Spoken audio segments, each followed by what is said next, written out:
Welcome, everyone. I can see that the participants are joining us. It's a real pleasure on this beautiful summer evening to welcome you to this Sociological Review Foundation conversation on the theme of the modern world after colonialism. My name is Les Bagg. I'm a trustee of the Sociological Review Foundation, and it's great to see so many people interested in this theme and to talk about this evening's topic and also the resources which we're going to share with you and reflect on. And we do these events really as part of the vision of the foundation, really to try and kind of open up a space to think carefully about sociological ideas and the nature of their application in the world today.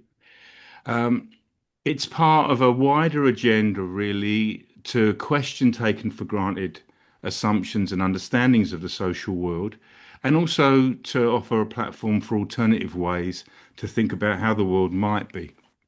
And to my mind, we need an expanded and public sociological imagination and perspective now more than ever before, even though the task of understanding society, it seems to me, is besieged both in terms of those who dismiss it, but by the institutions that have supported the idea of thinking carefully about society and our craft. And I'm joined this evening by my friends and colleagues, Professor Gurminder Bhambra and Professor Imogen Tyler. And before we get on to the conversation itself, I just need to say a few housekeeping words. We're going to aim to wrap up in about 90 minutes by 8 o'clock. And as this is a conversation, we'll be using a rolling Q&A. So please put your questions in the Q&A, and we'll be monitoring those and trying to integrate them into the discussion as we go along. It might take us a little bit of time, so please bear with us there. And also, it's important for us at the foundation to open up a space which is a two-way dialogue. And so please, if you could have a look at the event feedback, which will also be posted in the chat, we'd really welcome that. But enough from me. In a way, we're focusing on this particular topic, but we're also celebrating new books and resources, which are really very much at the heart of our mission to do sociology in public and engage publicly. And I wondered if Gurminder, I could ask you initially just to tell us a little bit about the project, both the book, the resources, and how it came about and who was involved in creating them. Thanks so much, Les, and thanks to the Sociological Review, both for hosting the conversation today, but also actually funding the project that is at the heart of what we're going to be talking about. So we set up the Connected Sociologies Curriculum Project in 2020, and this was together with Amit Singh and Ishan Khurana, who at the time were PhD students and who had themselves been very active in providing resources to teachers, students at sixth forms and so on to try and open up the curriculum in particular ways. So, they had run summer schools, had done odd lectures and so on. And in engaging with them, we realized that we had a common interest in seeking to, how can we make colonialism part of the way in which the social sciences are taught? Because I think there was a sense that there was a real lack of understanding of colonial histories, but also how those histories have shaped the world within which we are. So we came up with this idea for an online curriculum, if you like, for the social sciences. I mean, sociology particularly, but I think it was actually broad enough to encompass quite a lot of the social sciences more generally. And we started off, the first sort of module was around the making of the modern world. And we sort of thought about, well, what are the standard ways in which we think about the modern world? It's usually the Industrial Revolution, the French Revolution, important events. But we thought there were also other important events. And so then we were thinking, well, okay, well, what are they and who could we get to do lectures on these? And so we thought about the Haitian Revolution, we thought about issues of dispossession, of indenture, of enclosures, and then also decolonization as a key sort of factor within this. So it's the project started before COVID, but COVID started very quickly after we got funding, which then meant that we ended up doing a lot of the videos online. But that, in a sense, enabled us to do more as well. So I think online, we've got about 9 modules with 6 lectures each. And so it's quite a vast resource. And that took us about 4 years to bring together. And it's mostly UK colleagues that we invited in this. We've got a few international colleagues as well. And at the end of the 4 years, we sort of thought, well, how do we ensure that these resources continue to be used? Like, they're on a website. How do people find them? And so that was when the idea of doing a textbook that was associated with those resources came about. And that textbook ended up being The Modern World After Colonialism. So that's the sort of backstory to that. And that I co-edited that with Ipek Demir, Lucy Mablin, Su Min Koo, and Paul Gilbert. So, as with all of these things, it took a team to put it all together. Well, it's a very beautiful and open-hearted initiative, really, and project. And, celebrating a new book is cause for celebration always. One of the things that I love about the resources is that they are so multidimensional in the sense that, you can watch them. And there are also support documents and lesson plans for teachers. But the one on the Haitian Revolution, which is one of your contributions, there's a section at the end, and you say it really caught my imagination, stuck in my mind. I think you say, and I'll get this right if I can, the silences of history are many. And that seems to be so much at the heart of the project to address those silences. And I just wonder now, having celebrating the completion of the book and the completion of the project, that it will have a life beyond it, of course. Which ones of those silences come to mind as really important ones in our time? Well, I mean, it's difficult to respond to that because, in a sense, as you said, the silences are many. So, Mm. as much as we might try and offer a comprehensive account, no single account is ever going to be comprehensive.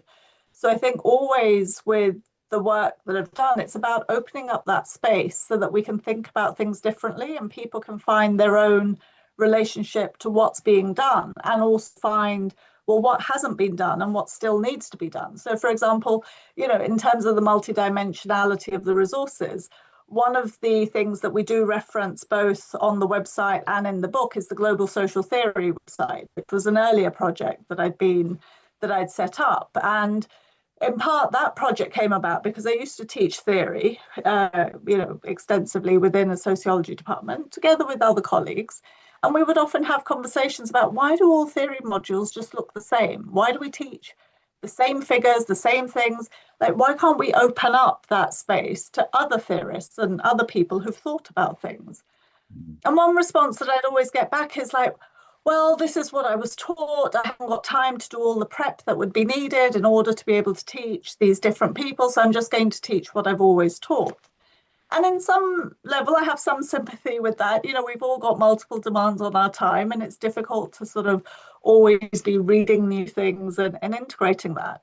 So then I thought, well, why not produce a resource, a web, which put forward short accounts about other people who have thought with readings associated with questions. So it looked like a page from a reading list, which either a colleague could cut and paste and modify and include in their reading list, or they could at least point their students to that website so that the students could explore other theorists and so on, so that it was something that was additional and available as a resource. And so that worked incredibly well. But then I'd often get emails saying, oh, but you haven't included this person. And it's like, great, can you write an entry on it? I'm happy to include it. Just write it. And often people would, they were sort of upset that somebody wasn't included who they thought was really important. It's like, well, write that and I'll put it up. And they would, and I did. And that's sort of how that site grew. So I think it's that sense of, how do you create a space in which other people can also find themselves and contribute, and we can sort of work together to make these things a little bit different in the future. Yeah, I mean, forgive me, Gurminder, it's not fair to ask you this, having completed it in this. But I wanted to ask Imogen in a way, take reading this as a curious and engaged um, sociologist and teacher. What were the things that you took from reading the book, but also engaging with the resources that? What were the questions that you thought these are important ones, Well, and what? I feel really lucky because I was sort of involved with the project quite early on. I made one of the pandemic videos on enclosures and the making of modern Britain. So I also have a chapter in the book, but actually, and I'd watched lots of the videos that I've been using in my teaching, but it wasn't until I'd read the whole volume together, which was only when it arrived a few months ago, that I could kind of think about the contribution of the whole collection. And there's one quote, I was rereading it this morning, and there was one quote that really stood out that I just want to say out loud from the conclusion, which was Mm, co-written by the editors. Social life cannot be adequately understood by analytic categories or frameworks that fail to respond to the colonial connections through which the modern world was forged. And in a way, for me, that the book is both posing a challenge and opening up new fields of inquiry for sociology. So I think in terms of teaching, one of the challenges that those of us who work in sociology and other cognate disciplines have really been grappling with, some of us for quite a long time, is how to respond to that kind of imperative, and we could discuss that, of decolonize the curriculum.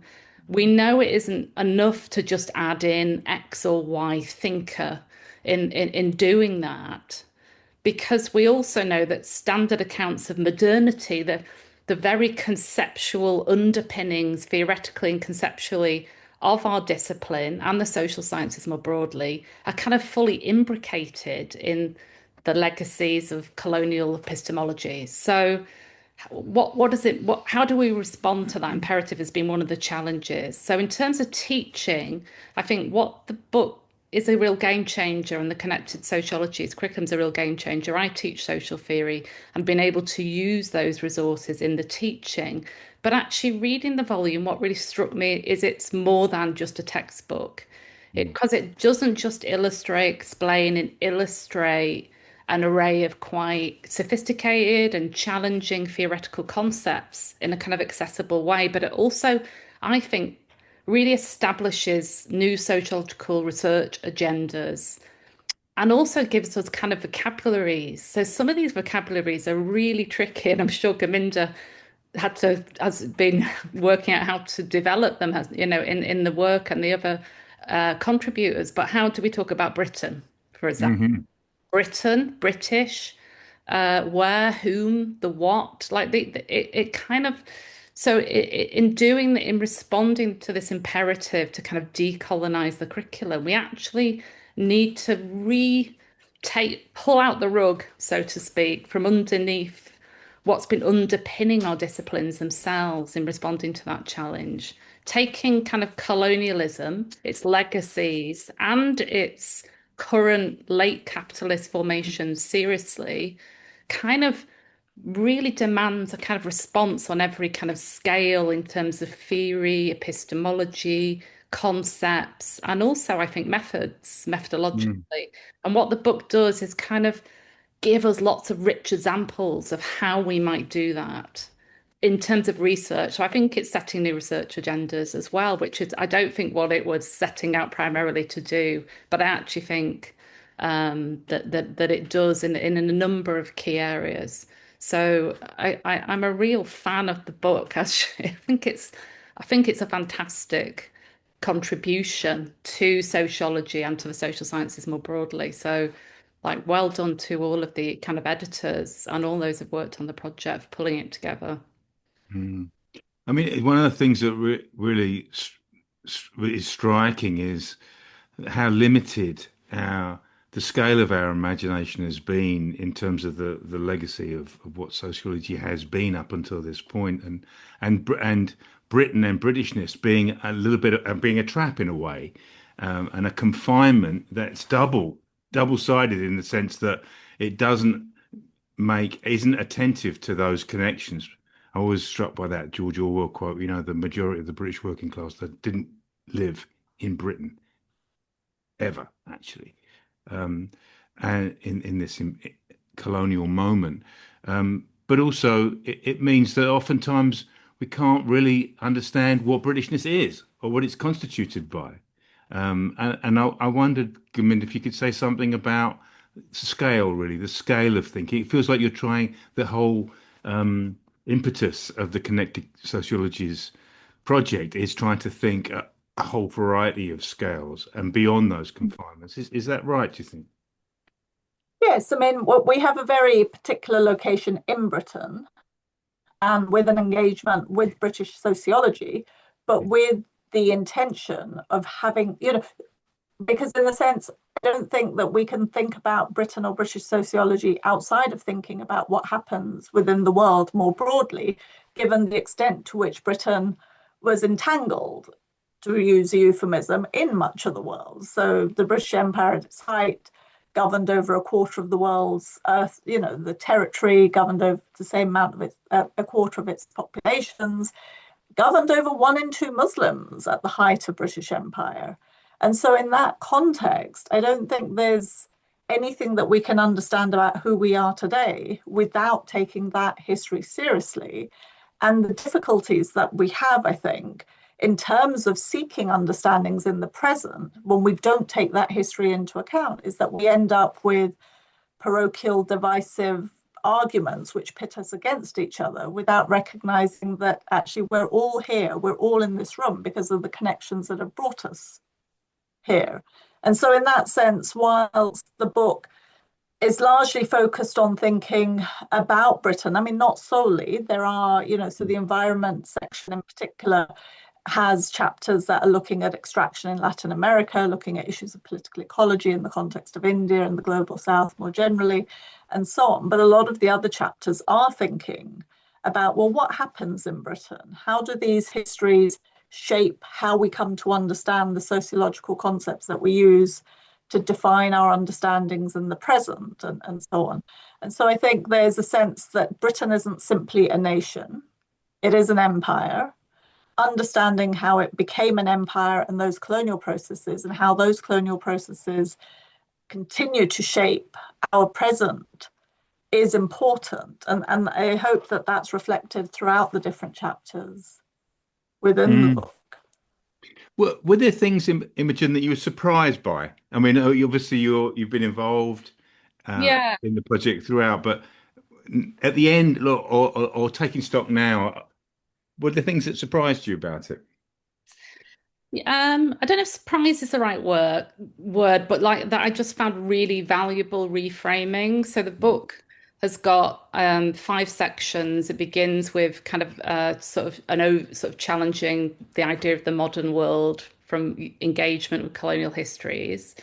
But then it moves on to kind of thematics, the first 2 of which, the first on migration, diaspora and asylum, and the second on multiculturalism and anti-racism. And I think that would be less surprising to people engaging with that we need to engage with colonial histories, or I hope it would, in order to understand those key thematics within sociological research. But then it moves on to, and they're brilliant, by the way, but then it moves on to the politics of inequality. And this, to me, is particularly important section of the book because of the kind of more, I think it's a more, because there's less scholarship in this area, it's a more challenging reframing to do. Like, what does it mean if we start thinking about colonialism and taking colonialism seriously in when we're thinking about class struggle, for example, in the context of British sociology and how it's understood class. And in that section, there's a great chapter by John Homewood on the coloniality of capitalism that does that kind of a bit of theoretical reframing. Then there's a great chapter by Sundari Anifa on the Grunwick strikes, which does a sort of beautiful historical case study of those strikes in the 70s by East Asian African women workers sort of pivotal moment, like really troubling our understanding of who constitutes the working class in Britain in that period, and the place of migrants and labour movements. Then we move to Daniel Renwick on Grenfell, and Mm. how we can't actually understand Grenfell without understanding, and the contemporary hostile environment, without understanding those histories, those colonial histories and their legacies, and how those legacies are literally materialized in things like housing policy, for example. Mm. And then we move to Kaylee Garthwaite, who a scholar, sociologist of poverty in the UK, who talks about contemporary poverty, depths of contemporary poverty, and looks not just at, but she looks at food banks, that's her research, but looks at the situation faced by asylum seekers with no recourse to public funds. And again, that challenge for us to understand that in the context of colonial histories and their legacies. So Mm. I think like it's just a little snapshot, but there's something in that section that really troubles, methodologically troubles nationalist understandings of class and class struggle.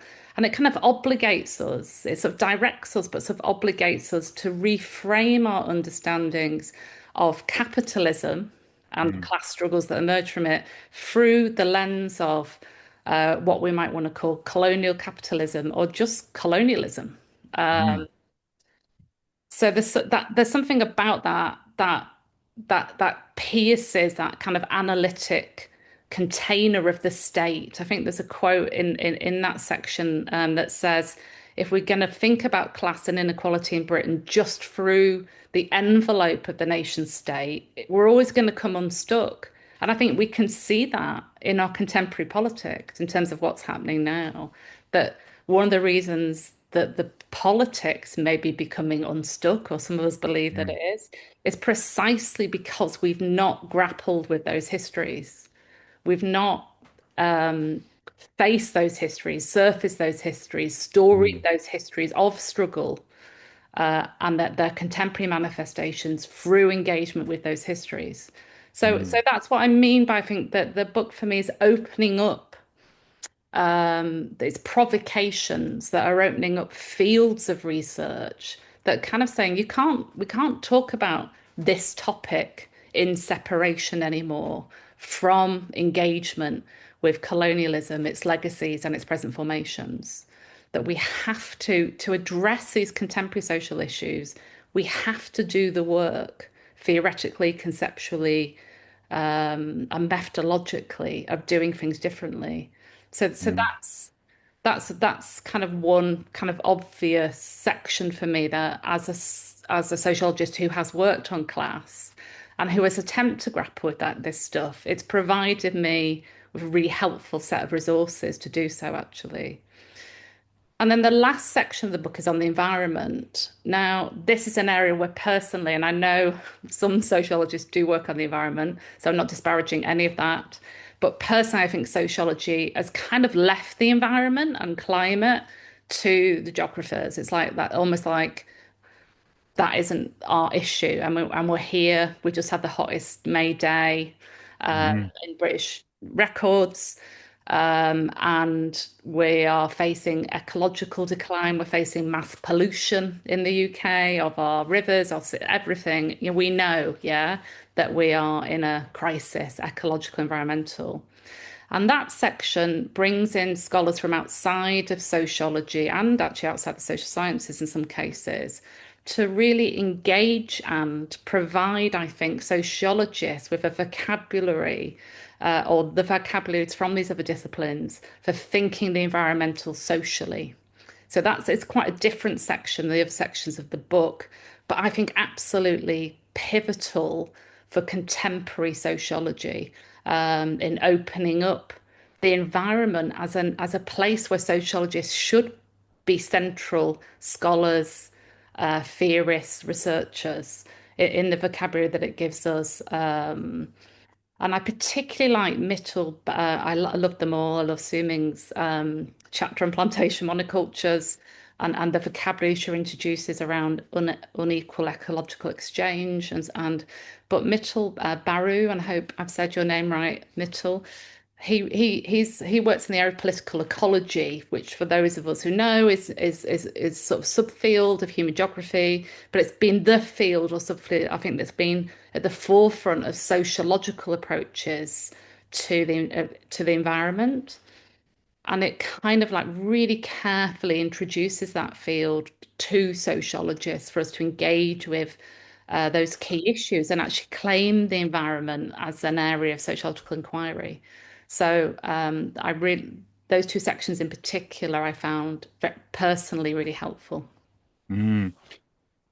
It's a wonderful sort of sketch of the whole project that you've shared with us, Imogen. Now, one of the things that I wanted to ask you both really is the after in the title and the period because there's so much talk, isn't there, these days of well, there's the epidemic of amnesia, it feels like to me, and actually a lack of understanding. Like it's the old proverb, in the abundance of water, the fool is thirsty.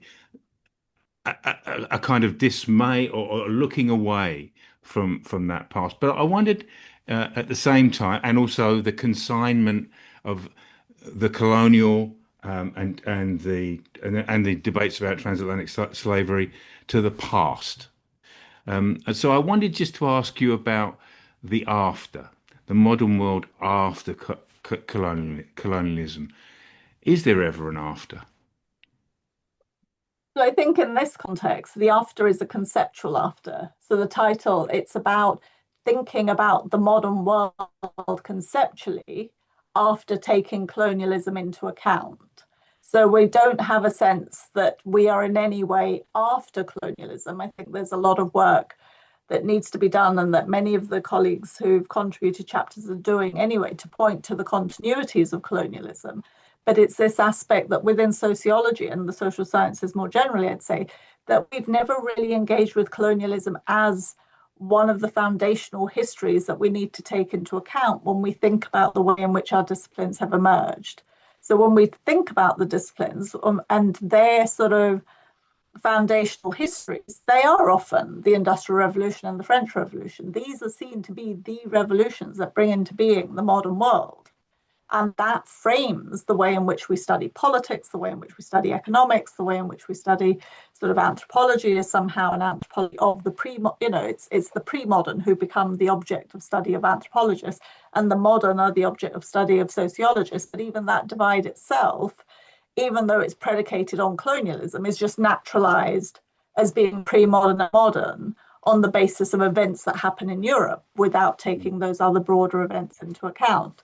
So I think, I can understand where the question comes from, but for us, the after was a conceptual after. Mm. Very much. And I guess, no, go ahead, Imogen.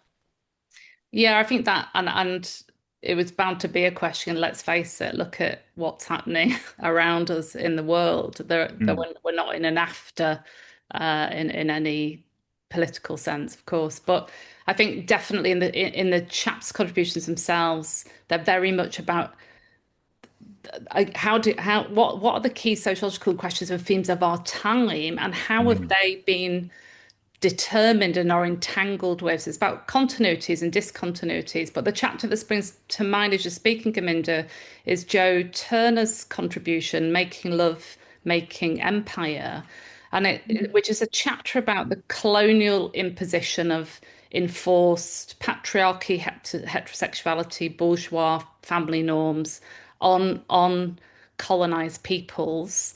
And what he terms the colonial taxonomies of perversion and that emerge through colonial rule, and how these are bound up and continue to be bound up in our most intimate lives. So how our intimate lives, so we think here about family sociologies, intimate lives of social lives are bound up with these colonial histories.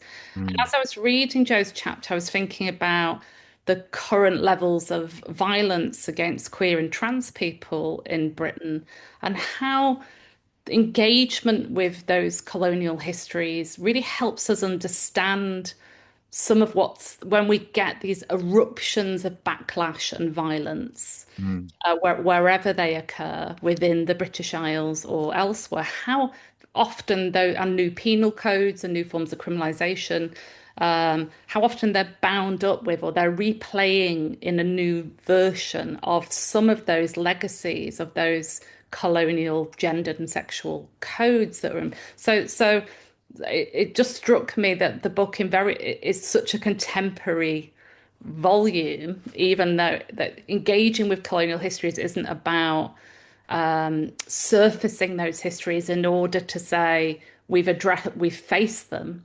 It's actually that we can't understand the contemporary social life, contemporary social problems fully unless we're engaging with those histories, if that makes sense. So that was one chapter where that really struck me as such an important area of sociological research and inquiry for right now. No, wonderful. I And I mean, think if I could just sort of please, absolutely. jump in, that one of the, so just thinking about our contemporary moment in a sense as well, and this phenomenon around raise the flags that's happened across many towns and cities and villages across much of England, also Scotland, Wales, and Northern Ireland. It's gone on in a lot of places. And one of the things that I think it would be helpful for us to reflect on in thinking about, that the metaphor is a military metaphor. So it's a metaphor about gathering your troops prior to battle. You raise your flag so people know to come to this particular point. And then you have to, once you recognize that as a military metaphor, then it should provoke us to think, well, what is the battle? Who is the enemy? And then we look at some of the flags, and many of them had one particular phrase on them: stop the boats. And so, there was a sense that you're raising the flag, you're wanting to stop the boats. And then you might ask the question, well, who's on the boats? Often it's people who are seeking asylum in Britain, many of them from, for example, Afghanistan. And what had they done in Afghanistan, and why were they seeking asylum? Well, because they had been part of fighting for the British state. So there's a contradiction there, that there's the use of a military metaphor to keep people out, but the people that you wish to keep out are people who've been fighting for the British state in Britain's involvements in different sorts of wars in places right now. And that has such a long history. That sense of those people who get deemed to be other or deemed to be migrants very rarely are migrants if we were actually to take colonial history seriously. They were subjects of empire. When they moved within the confines of empire, they weren't migrants. They were simply moving. Like if you move from Manchester to Lancaster, you're not a migrant. So why would moving, for example, from Bombay to Mombasa to London, in the context of the British Empire, why would you be considered a migrant if you haven't crossed a political boundary in the process?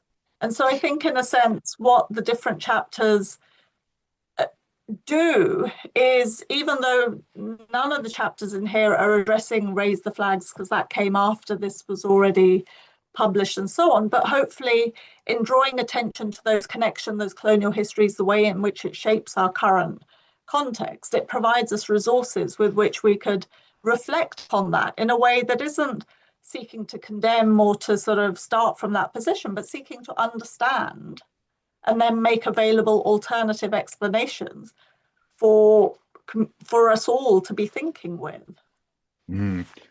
Yeah, I mean, I think that's key. So it's what the bigger project does, and the book is continually in different ways pose that question, and not just this question, but at the centre, I think, is this question: the what, where, and whom is British, which is absolutely, like, precisely, the centre of current populist, authoritarian, racist sort of politics that we're dealing with.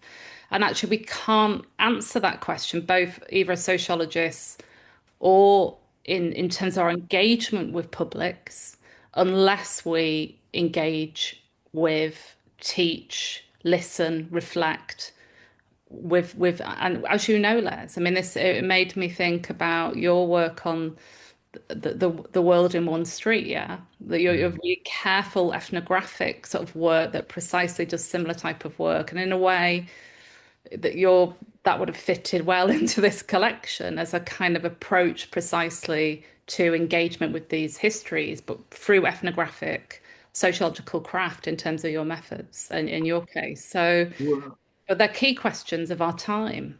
And no, certainly. we can't address the sociology of it or the politics of it without this sort of engagement. Yeah, I guess as well it raises that question, doesn't it, about what do you notice? What do you pay attention to? And the affordances of those things. There's lots of questions I'd like to ask you in response to what you've already said. I wondered if I could just park one to put in your mind, because we've got some great questions in the chat, and I'll put those to you in a minute. But it would be good to because it's such an important argument in the book about the relationship between colonialism and citizenship itself, because as you rightly said, Gurminder, those members of the so-called Windrush General were citizens. They were not migrants. But anyway, can I just pause there and switch and try and do justice to the questions that have been shared with us? So here's the first one for you both. To what extent can contemporary systems of inequality, economic dependency, or cultural domination be understood as continuations of colonial structures in new forms? And how can societies meaningfully resist these modern manifestations of colonial power? I mean, that's a huge question. I can try to respond. I mean, so I guess where I would come at that sort of question is to say that I think that all forms of contemporary global inequality have their roots in colonial histories. And we're very unlike, if places are wealthy, it's because of colonialism. If places are poor, it's because of colonialism. And actually, the relationship between wealth and poverty is the relationship of colonial histories. So it's no accident that the countries that were involved in colonization are the countries that are wealthy today, and that the countries that were colonized are largely the countries that are not wealthy today and actually have quite severe forms of inequality that mark the relationships between them. The way I would suggest that we need to think about this and address this is that even if we recognize that colonialism is what produces the inequality that we see in the present, it's not simply by undoing, we can't go back to anywhere. We have to sort of think about, well, what's the project that takes us forward? And for me, it would have to be a project of repair that makes a world that works for all of us. And that's why I think the environment section was such an important section to include within the book as a whole, because the climate catastrophe that is impending is something that was produced by colonialism. It has unequal consequences in the world, which is also linked to that. And the fact that, if you look at the sort of the work that Jason Hickel and others have done around looking at the excess global gas emissions that have been produced, effectively Europe and North America are responsible for something like 95% of global gas emissions, excess global gas emissions over the past 200 years. And yet, if you look at what are the places in the world that are at the effect of climate catastrophe, it's places like Bangladesh or Mozambique, or places that have done very little, if anything, to the production of the catastrophe that's to come. And that's a colonial relationship. And I don't think it's one that we're going to be able to effectively address simply in terms of the arguments for loss and damage that are being made at the UN and so on, because there the arguments are very presentist in the sense it's like, oh, if you suffer loss or damage, then we'll give you something. And it's like, no, the loss and damage is actually structural. When you have excess of temperatures, in excess of 40 degrees over a summer, it's impossible to live in those conditions. And that's something that's been produced through colonization, which has enabled us to live relatively comfortably where we are and make life unlivable for other people in other places. And that's an inequality that I think we do have to take responsibility for and work out how we're going to address it. How are we going to create a world that works for all of us? Yeah, there's In Paul Gilbert's chapter on understanding the colonial global economy has a sentence that runs something like, there is no economy outside historic and contemporary colonial connections.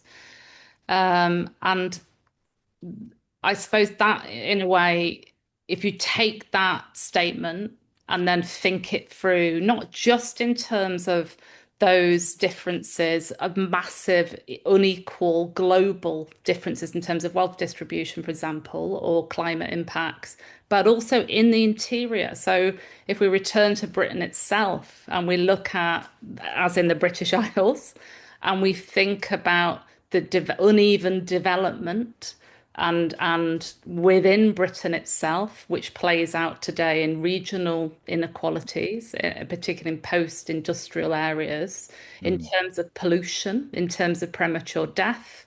And so we're thinking just for a moment about the British Isles, then the colonial colonials, the book troubles that idea of centre and periphery and tries to get us to think connectedly across different forms of dispossession, disenfranchisement, different forms of exploitation, and that includes within Britain itself. So for me, I think that's one of we cannot think any of these questions, whatever our sociological question is, whatever our regional, local, or transnational focus of our research is, if we take that seriously, that there is no economy outside of historic and contemporary colonial connections, then it forces us to think in a connected and historical way about contemporary social life, if that makes sense. It does make sense. I wonder, just linking up the second part of the question, which is about how do you resist colonial power? Is one way to resist, Gurminder, to speak to those silences, to identify them, to render them, to narrate that story, to tell that story. But I wondered if there are others that come to mind about what kinds of mechanisms of resistance can there be today for these historic embedded constitutive forms of power? I mean, I think, people have always resisted the imposition of forms of inequality. And so one of the things that I think it's important for us to think about is how do we recover those histories of resistance, which are often erased or then turned into just simple acts of mindless violence, or that sort of aspect, the way in which stuff gets reframed in other sorts of ways. And you always have this battle. So for example, the 1857 mutiny is being reframed by Indian nationalists as the first war of independence, because they sort of are seeking to reconceptualize that long historical resistance to British colonialism, not just simply in terms of an army mutiny against particular local conditions, but actually against the system of rule that was being imposed. And that's something arguments into the social sciences as well. So I think recovering histories of resistance, but then also thinking about the ways in which colonialism has shaped the way in which we actually think about things, and using that to transform those everyday understandings. I mean, in a sense, I sort of feel like I'm an academic, and as an academic, the work that I am committed to doing is the work that seeks to make visible the histories that have not been seen to be significant in which I do think are significant in shaping the world as it currently is. And if you want to call that resistance, it's a way of transforming the dominant understandings. But you used to but make it also sorry. No, go ahead. No, you finished. No, it's just, and so in that sense that I think that, decolonization, or if you want to sort of think about histories of resistance in the context of the language of decolonization, that for me is something that happens in the streets. That's something that happens in politics, in the social sphere, within the economic understandings, the taking and the transformation of power in the world as it is. The world in which I'm working is a world of academia, of scholarship, of how we think about things. And so, and I don't think we should confuse there's a relationship between the two, but doing one isn't the other. Yeah. Another phrase that you use often is the idea of repair or reparative history or reparative sociology even, And I just wondered if you could say a little bit more about why you use that notion and what it means as a kind of provocation to think differently.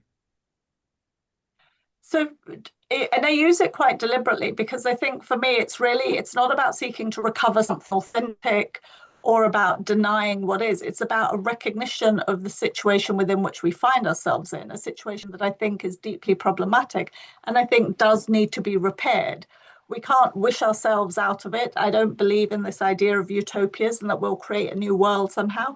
I think the way that we create a new world is actually by transforming the world we're in, by identifying the problems that disfigure it and using the resources that are available to us to repair the world. So in that sense, I want it to be something that's both practical but rooted in an understanding of how we've got to where we are and the idea and just we cannot just wish this away. We can't just change our language. We can't just imagine a utopia. All those things might be important resources to use, but I think the work that needs to be done is actually immediate, urgent, and practical in a sense. I mean, just to come in there, so for me, the connecting and repair go together. So some of the work that I've done that's with a local Black history group in the community in which I live, for example, is it can be quite challenging. That's around recovering hidden histories, producing pedagogical materials, working with teachers and others to use in the community to educate the community, which is Lancaster, in which I live, which was the fourth largest slave trading port, around recognizing those histories and their legacies. And one of the questions we get asked if we do talks as a community group might be along the lines of, how do these histories relate to me as a white person whose family grew up in poverty, who worked in mills, who were not the beneficiaries? I mean, we could argue, Gurminder, around the colonial drain and welfare and all of that. They're all facts, yeah, but don't understand themselves as beneficiaries of these histories. And I think for me, one of the things that methodologically that we need to do is think about how we connect these histories through forms of public sociology, that we don't allow these histories to take place to be segregated from each other, that we understand doing, I don't know, working class histories of industrialisation alongside colonial histories, alongside plantation histories, that we're connecting local places that were part of the British Empire or part of that colonial global economy, that we're connecting them and the people who lived through them and their ancestors together and understanding them as connected and making those connections, in my case, with and for people through some of the work that I do. So connection and connecting and repair can be part of the same movement. Almost extraordinarily on cue, there was another question that sort of signals this a little bit. I'm not quite sure I understand the question, but I'll do my best to read it to you to make it comprehensible. It said, the question is this: if colonialism has persisted and only changed form, would you say that the former colonizers are also colonized today, or do they continue to be free from colonization? I mean, I understood that question to be speaking to that kind of what's it to do with me? My parents weren't slave traders. My parents were, regardless of the accuracy of that. But how does that figure those who are the normative subjects of colonialism? Well, that's where we might want a class analysis. Who are the elites? So this is where something like legacies of British Slave Project, which I've said wrong, but the UCL project, is really important because it traces family histories of who the beneficiaries of, in that case, of transatlantic slavery and abolition were. And what that reveals, which is so striking, you can go in and search the database, is how concentrated some of the wealth was in the hands of elites who remain very often the same elites who govern us and hold positions of power in British society today. So it isn't good enough to talk about colonise and who's the colonized and who isn't. In a way, we have to, that's where we might want a class analysis in terms of understanding elite power and its reproduction over time. And that's such an important question right now, yeah, in terms of global elite power and in whose hands it's concentrated as we're living through a kind of authoritarian moment, yeah. Well, let's kind of do that work. And I know that in my chapter on enclosures and actually some of Gurminder's work on enclosures around land, for example, and finance, you can see these same patterns. Who's enclosed land? Where did they get the money to enclose it? Through colonization. So enclosure of land in Britain and in colonial Britain's colonies, who are the beneficiaries of that, and how those struggles continue into the present in terms of land ownership, land access in Britain today, and of course elsewhere around the world. So I think just materially, it goes back to that question that if the economy is fundamentally colonial, well, of course, it's not the same, but there's continuities as well as discontinuities in terms of who the elites are and who the beneficiaries are. So I think the book wants to trouble and that them and us and get us to think in a connected way about those continuities. Yeah, one of the things I took from it too was that actually those mechanisms of extraction, of wealth, are often. Were there things in this whole journey, Gurminder, that surprised you about how those mechanisms operated? I mean, the extent to which those mechanisms exist, but we have no understanding of them, and very little knowledge of them because they weren't recorded or made visible in any way whatsoever. So, in a sense, if we think about the amount of money that left India, for example, Utsa Patnaik and colleagues have done research to demonstrate that, on a conservative estimate, over 2 centuries, Britain drained something like $45 trillion worth of wealth from India and brought it to Britain. And you can trace the wealth leaving India, but if you try and see where it goes in Britain, it's completely opaque. It enters into the Bank of England and then disappears in all Yeah. sorts of ways. And I've spoken to a number of historians who do research in this area and said, well, we know that this money left. Where did it go? Why is it? And they're just like, you can try, but you cannot find that. And I just found that astonishing that that amount of wealth could be documented to have left, but we can't. And so we can make assumptions, we can infer, we can have hypotheses about this. But how we will actually investigate what happened to it. So one of the things that I've been doing recently is actually looking at country houses, because it was interesting that visiting country houses, I have a National Trust card. And so, at the weekend, you might go and sort of have a look at a country house. And in every single one that I've ever gone to, there's always some allusion to a colonial history, some mention of India, some mention of slavery or the Caribbean, some mention of something, but never systematic. And so then I began looking at some of this stuff, trying to sort of work out what the connections were. And it was extraordinary because between the sort of 1750s and 1830s, a huge number of country houses were either built or remodeled and developed. And all the ones that are developed in that period are developed as a consequence of money that's being brought in through East India Company nabobs and so on. And so and this is the time that drain of wealth is causing intense famines in India, where millions starving to death as a consequence of British colonial policy in India. So the policies that are producing famine in India are also the policies that are producing feasts in Mm. Britain, in these country houses. And so that connection, I think, is one that we very rarely make, but it points to something about how the very transformation of land ownership in Britain has to be understood, because part of the longer project here is looking at the fact that land ownership in Britain is very opaque.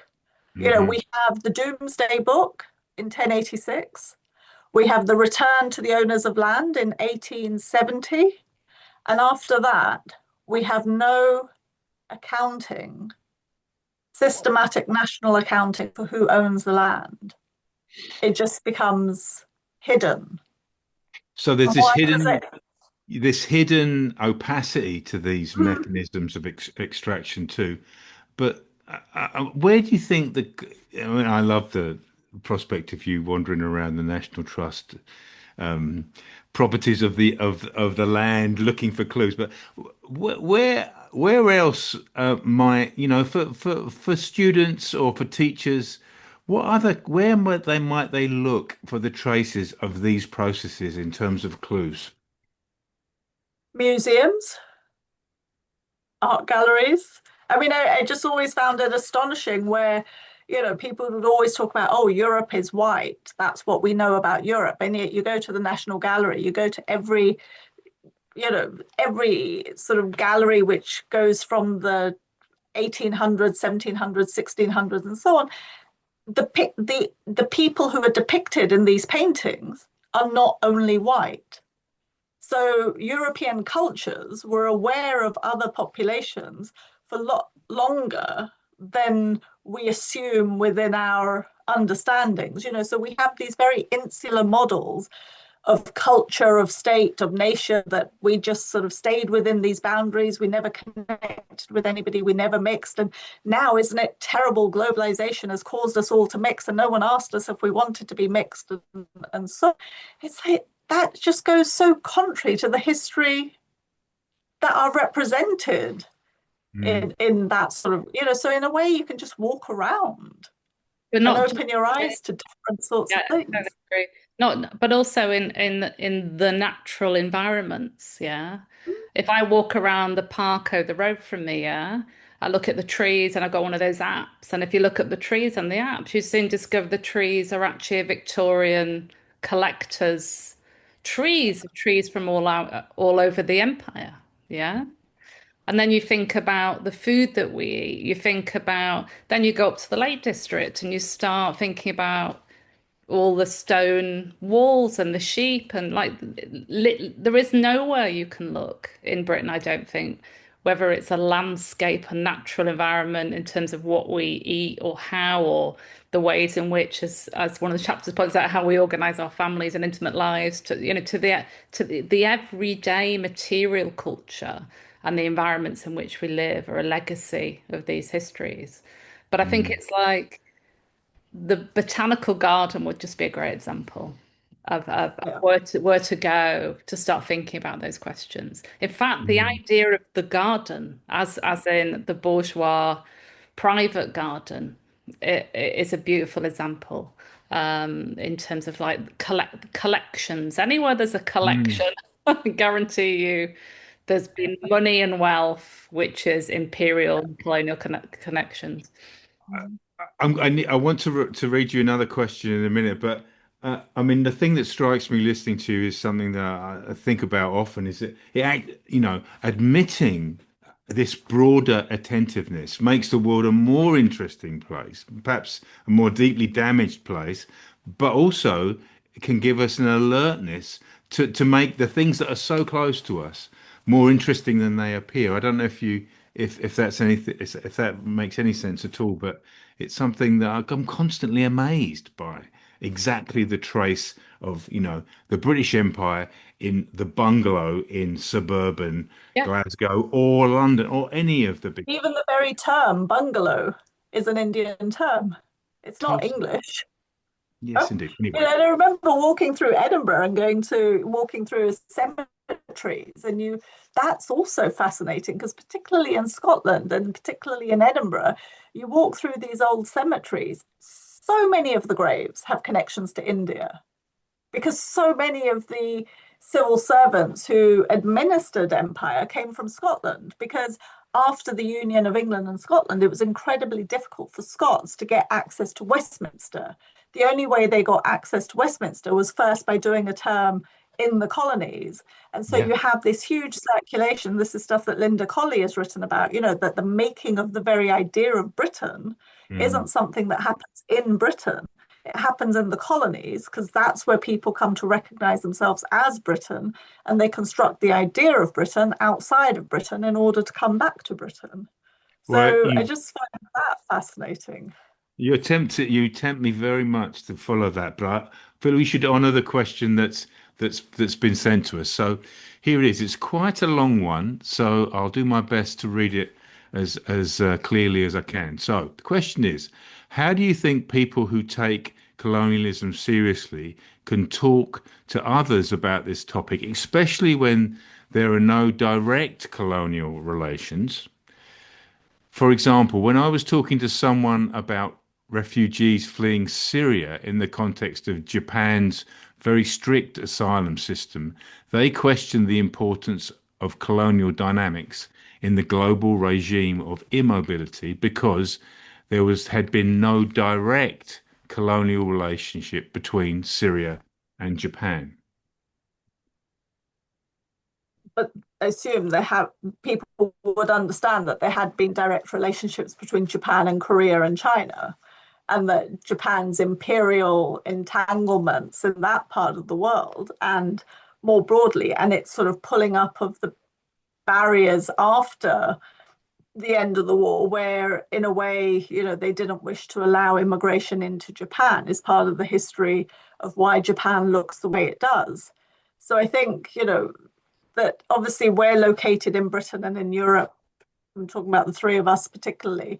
And that's why a lot of the conversation that we have starts here and is thinking about Europe's entanglements with the world. But it's not as if any part of the world exists outside of the world that gets created through European colonialism. The very idea, so you could go to almost anywhere in the world that teaches sociology, and they will likely teach Marx Weber Durkheim. Why?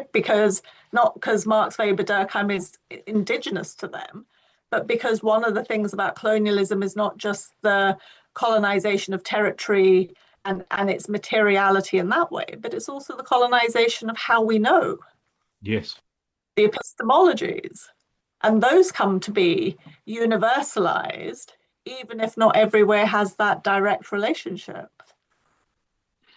Yeah, it reminds me of Edward Said's ideas about the relationship between culture and imperialism or colonialism in our context here. And uh, I just wondered if we could talk a little bit about the relationship between these historic dimensions, these histories, and their impact on the our present and the world of ideas and what's at stake in the kinds of interventions that this project and others like it are trying to do. What does it tell us about the sort of balance of those ideas and how to think better and differently about the modern world now? Yeah.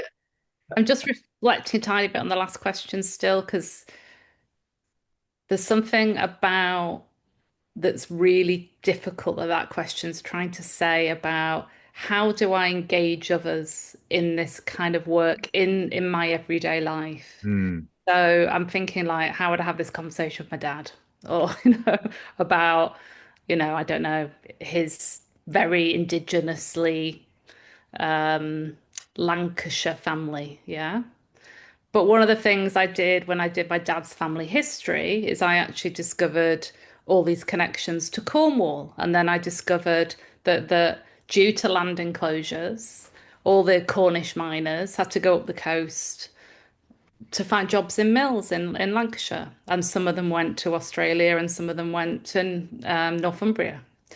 So there was a massive diaspora, a Cornish diaspora that happened as a consequence of internal forms of closure that were intimately connected to the British Empire and its expansion.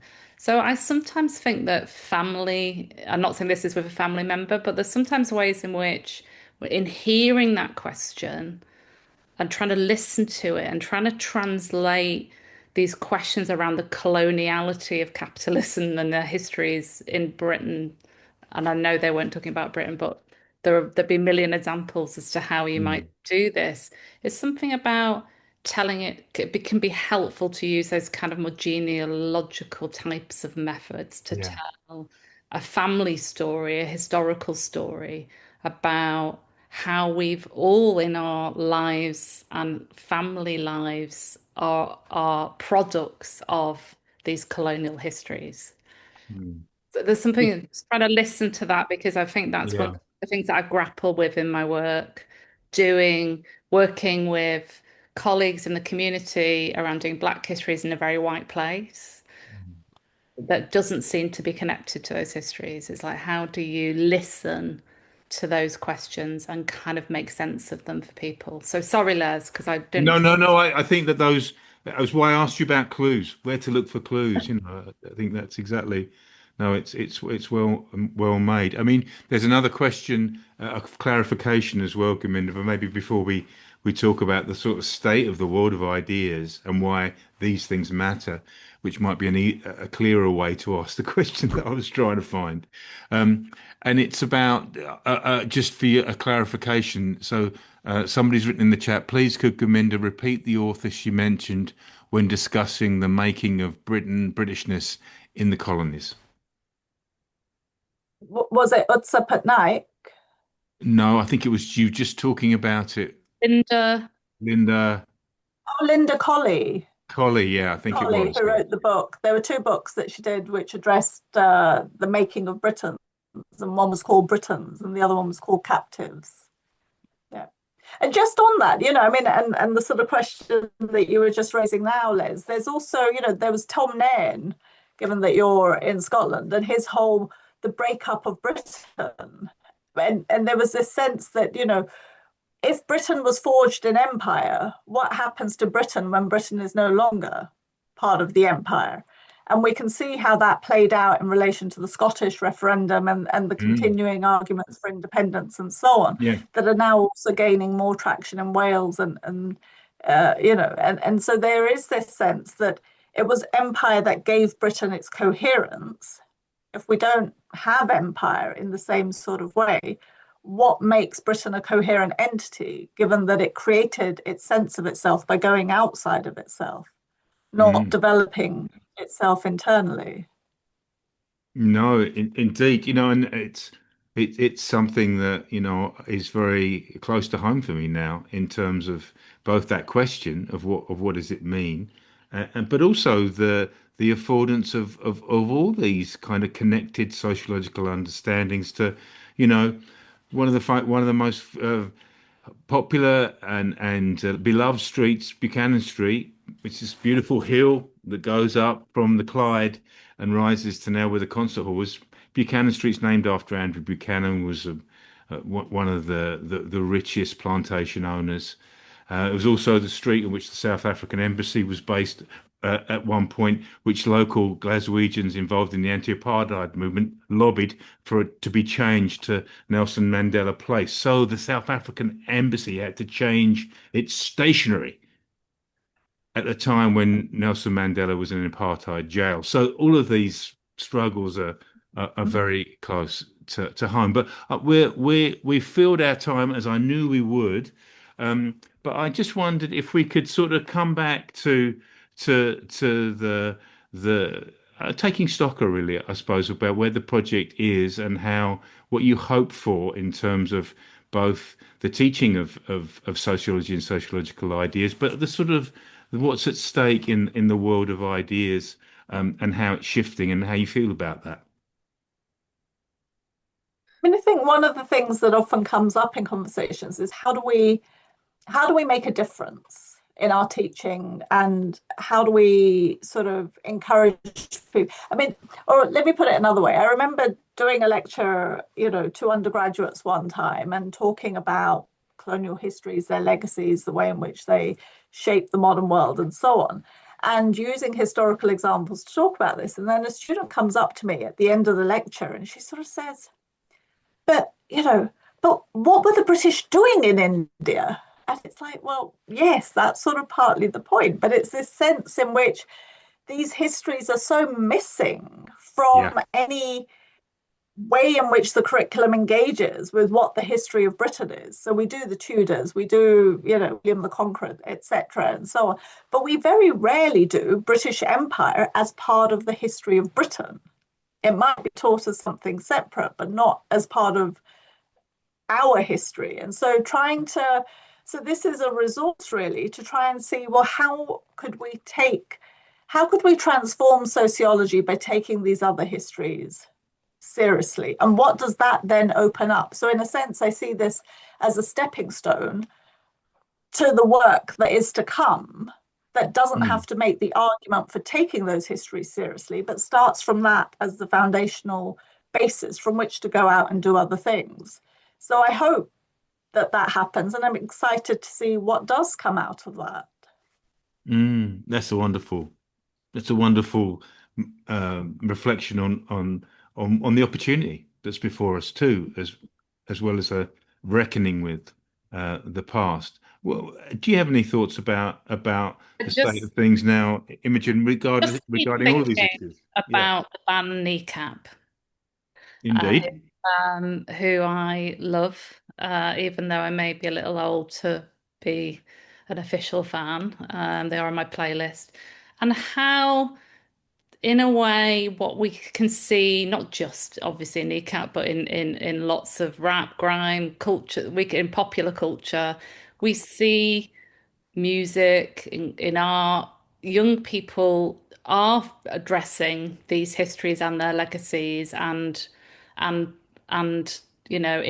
sometimes in more political ways and sometimes in less directly political ways, are kind of working through them or asking for them to be recognized and acknowledged. So I think, me and Gurminder are academics, and we're doing a lot of scholarly and heavy research lifting behind the scenes. I also do some work in the community as a sociologist as well. But also, I think it's not just restricted to this space. Yeah? This is a kind of unstoppable, connected sociologies, grappling with colonial histories and their legacies in the present is an unstoppable force. So in some ways, that will and does build solidarities, even if its detractors say it does the opposite. It doesn't. It builds solidarities by enabling us to make connections.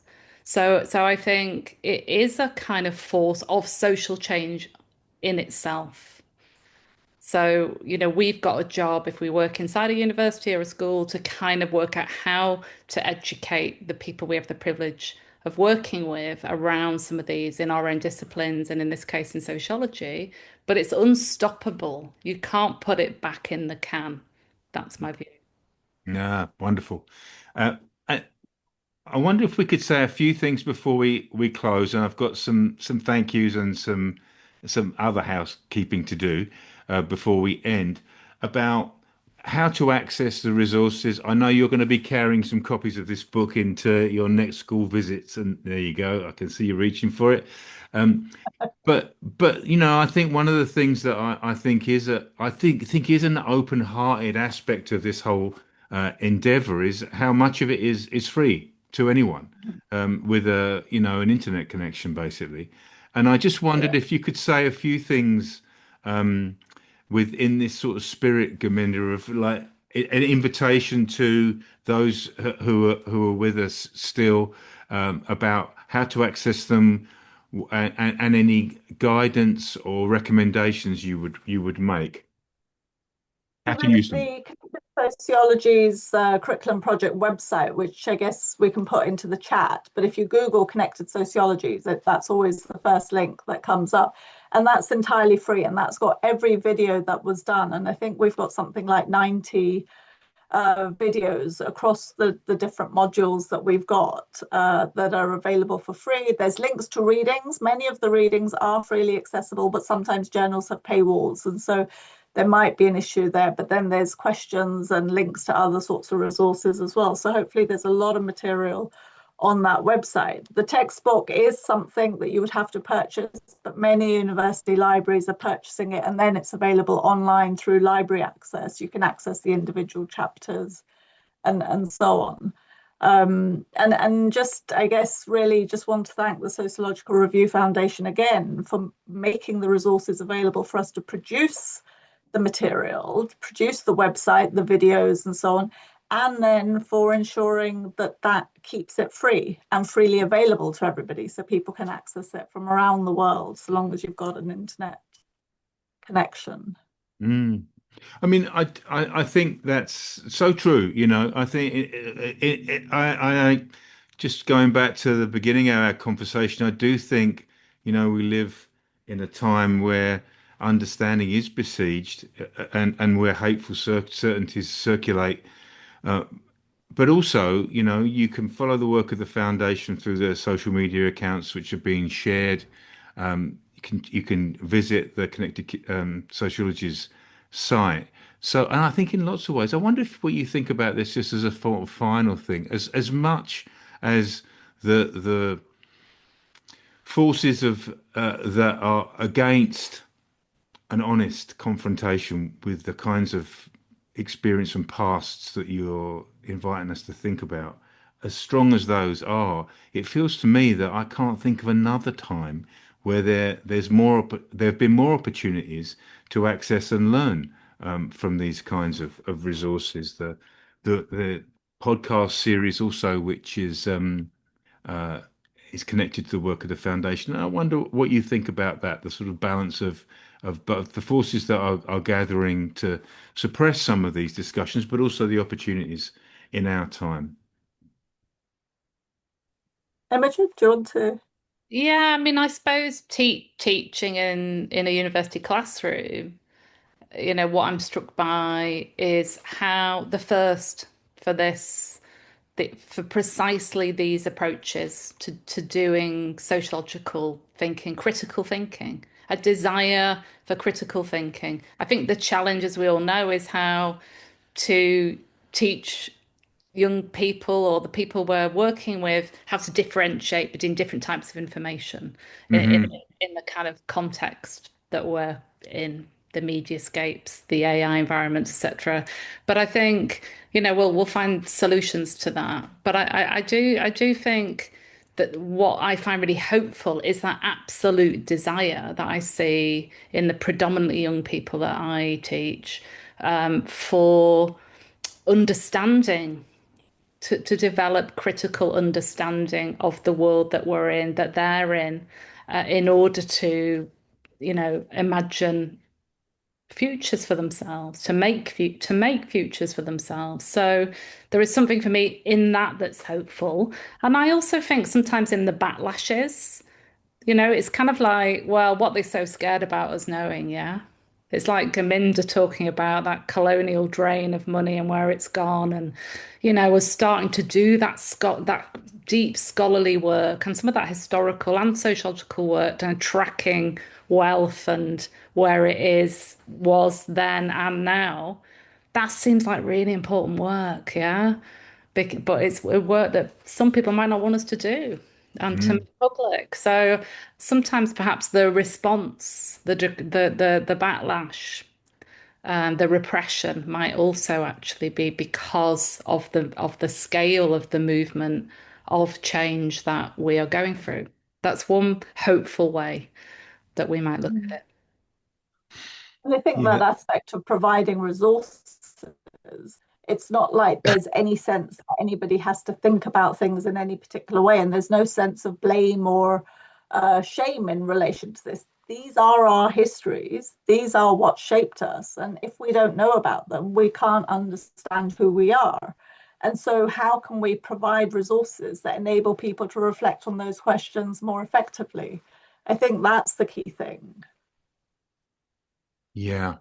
No, I completely agree with you. And you know that I really recognize that thirst, don't you? You know, you go into, I've been doing a lot of it this year, just doing lots of talks outside of the academy, not in an undergraduate classroom, but, you know, in prisons, in foundations, in secondary schools. And it is that sense of curiosity and thirst and and yearning for other resources it feels very, very palpable in those rooms. And so, you Can I know, just say, because we sort of, please. I've sort of mentioned the university a lot, but absolutely this book was also designed to be useful and used by A-level students and A-level teachers. So it's a bridging book, really. It's an attempt to be able to provide resources for A-level teachers and students to be able to stretch their students and stretch the curriculum that they're teaching within schools, and also to be used within universities as sort of, key texts that open up the space for different things. And that's where the lesson plans are so helpful, because they actually provide a really structured way of teaching the material, which might look complex, but then the lesson plans really break up the complexity and enable the resource to be used for A levels as well as at university level. So I think that's one of the things that I also really like about what we did with the book, was make it available to a broader range of young people. And it's a wonderful achievement. And so, you know, before I say my thank yous to you both and for everyone who's come tonight, just, you know, warm congratulations on it. It's an extraordinary achievement and a wonderful resource. So I feel like I should, we're almost out of time. So I need to say a few things just by way of a kind of an ending, really. So, you know, first and foremost, and from the heart, thank you both, Gurminder and Imogen, for joining this conversation. It's been a wonderful session, and I think, you know, personally that a connected sociology is just simply a better sociology, a more attentive and a more searching one. And I think that it encourages us all to think differently, but also to be able to carry these ideas into the conversations and into the spaces where other teachers at all levels, or anyone who's curious, can use them. I have a few other thank yous that I need to say too, and you know, not least to all of those of you at home who've joined us. We really appreciate your support. And the important thing to say about the work of the foundation is that we are absolutely we rely on the investment and connection and contribution really of donors and people who stay in touch and are supporting the work that we do. We have some events coming up, public events. We have our public lecture, which will be on the 2nd of September in London at the School of Oriental and African Studies with Angela Seni. This is our sort of flagship fundraising event, and we'll have links in the chat if you're interested in coming. Last year we had Sharam Kushwavi, who came and gave a wonderful talk in Glasgow, actually, and that talk was a public event, but there will be a podcast, an interview with him, which will be also published soon. So keep an eye out on that on our socials. To find out more about everything that's really going on with Sociological Review Foundation, sign up to our newsletter. There'll be links about that in the chat too. And please do remember, if you can, to take a moment to fill out the feedback form. It's really important to us, and we take it very seriously, and we're listening to the things that those members of our community are saying to us in terms of what you want, what you'd like to see, and the issues and priorities that are of concern to you. So, having done all of my outros and thanks, finally, just to say, have a wonderful evening wherever you are. Congratulations again to Gurminder for a wonderful project. Have a great night, and we'll see you next time.